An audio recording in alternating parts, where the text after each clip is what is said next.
cette table ronde. Il ne s'agit pas simplement d'entreprendre, puisque le thème de la table ronde, c'est créer et entreprendre dans le secteur alimentaire. C'est sûr, il y a la passion quand on entreprend, mais il y a la formation aussi, mais il y a surtout la résilience, parce que la résilience fait mention qu'il y a des enjeux et des défis auxquels il faut être préparé, et des fois jamais préparé. J'ai dû faire plusieurs postes en tant que pâtissier, en tant que chocolatier, en tant que chef exécutif. Donc oui, c'est énormément de défis.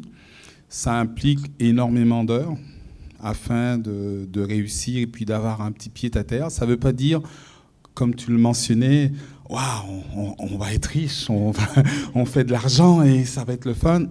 Et depuis maintenant 6 mois, on commercialise dans des épiceries. Donc je suis un parcours en développement de marché pour me permettre d'atteindre à intégrer mon produit dans les grandes bannières comme IGA, Maxi de ce monde.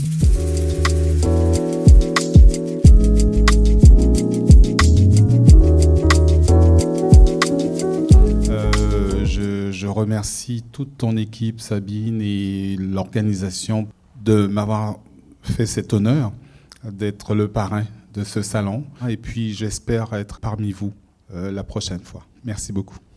En 30 ans de présence sur ce territoire, je découvrais cette année que vous êtes de la Martinique et en plus de ça, maître chocolatier.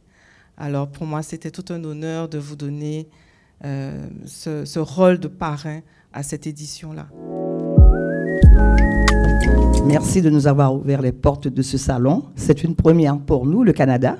C'est la première fois que notre association se déplace, malgré que nous avons fait de très nombreux voyages.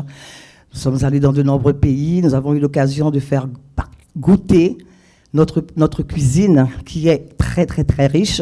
Alors, on va passer avec quand même, on a notre porte-parole qui est vraiment le portrait à propos du salon, Loïc Floris. Alors, je ne serai pas très long, mais tout d'abord, je vais remercier Mme Sabine Montpierre pour l'honneur qu'elle m'a fait d'être porte-parole du salon, la première édition quand même. Puis c'est un honneur pour moi parce qu'en tant que jeune entrepreneur aussi, on recherche un peu à s'identifier à nos pairs. La Guyane, c'est une pluriethnicité. Et dans cette ethnicité, vous retrouvez bien sûr toute l'histoire de la gastronomie. Et l'histoire de la gastronomie guyanaise est assez simple. Elle est au gré du temps des différentes colonisations humaines que nous avons eues.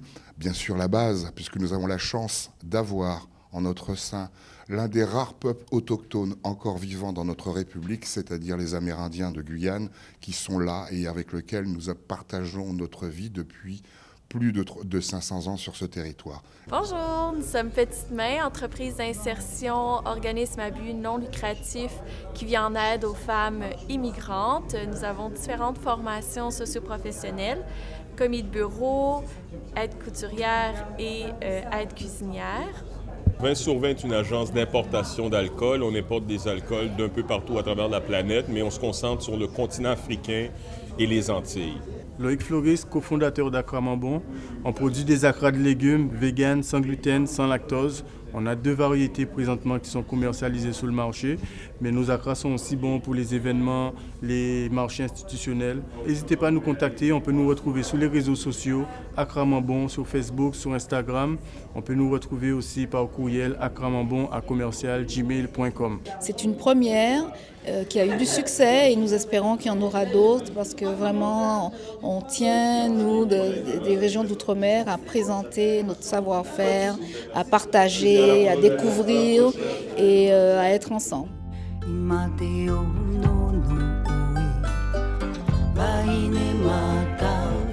Mais au-delà des papilles, ce salon a nourri des ambitions, probablement des rêves. Des yeux ont dû briller devant des opportunités de formation, des mains se sont serrées pour sceller de nouveaux partenariats et de sourires se sont échangés entre cultures. Donc bonjour, nous sommes représentants de l'école de danse polynésienne Maori no Tanata. C'est une école qui a été fondée à Montréal il y a 11 ans par Betsabe Sosa et qui a pour but de promouvoir la culture polynésienne à travers la danse. Je me présente Élodie Ali-Jeunesse et je suis gérante de l'agence de voyage Au Tropique.